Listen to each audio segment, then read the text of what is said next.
Thank you very much. The whole idea is, if you look at the history of elections in Nigeria, we, especially when it comes to Ondo State, we have never really had any woman on the ballot. And, you know, people say earlier when we were having that conversation, Ezenwa was saying that it is not given. Now, look at the major political parties that we have. None of them have ever fielded a woman. So it is not about the candidate who is there per se, but because of the political party. But like the woman has to win primaries to be fielded. Yes, the fact of the matter is, what is the nature of primaries that we have?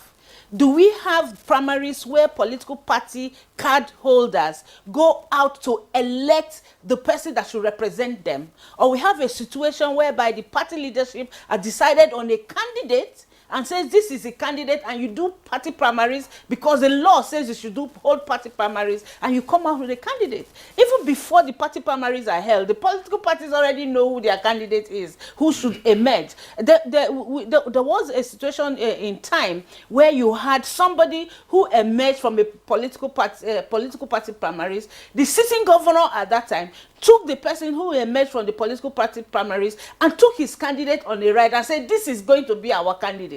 And the person was fielded. So it is not about the political party having their primaries, because we know that there's zero party internal democracy in Nigeria. What they have on their manifesto is different from what they actually do. So, and then when in a situation where you have a woman that is qualified, the party will not field the woman. They come out to tell you that, oh, women should have free 0 naira. They don't pay money for nomination forms. But when you look at the process that brings the candidate, for instance, without paying 0 naira, without paying any money for your nomination form, you have to go to every ward, look at the political party structure. You need to pay money at that level, pay money at the ward level, pay money at local government level, come to senatorial district level, depending on everybody does that. And everybody does that, so right? Where do you expect that candidate to bring the money, the kind of money that you need to run that? Moreover, once a political party decides on a particular candidate, what they do is that they put resources together. So why not have a woman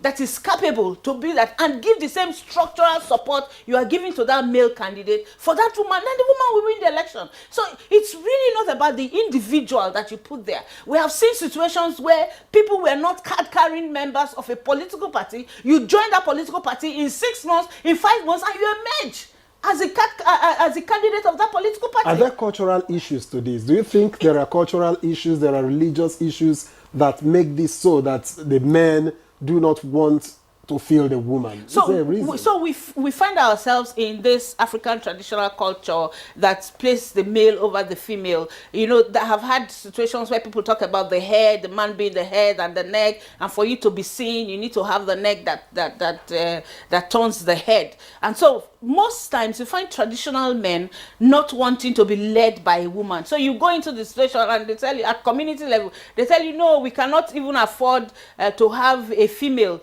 you know, leader. How can I say that the woman is my leader? How can I go there? But we have seen all over the world that there are women who are excelling. And these same men who have said that they cannot see a woman as a political leader or as a governor go into offices where women are leading to ask for the same kind of favors and do the things that they say they will never do because a woman is there. So that's why we really need to. And then if you look at the voting population, women are really more. If you look at the end of the day, when you come out to do an analysis of those who actually go out to vote, women. So this whole conversation about having communities, having civic groups, you know, holding people accountable, we need to also have the constituency of women holding different political parties accountable to say we need at this point to have this candidate as a female so that we can have that support.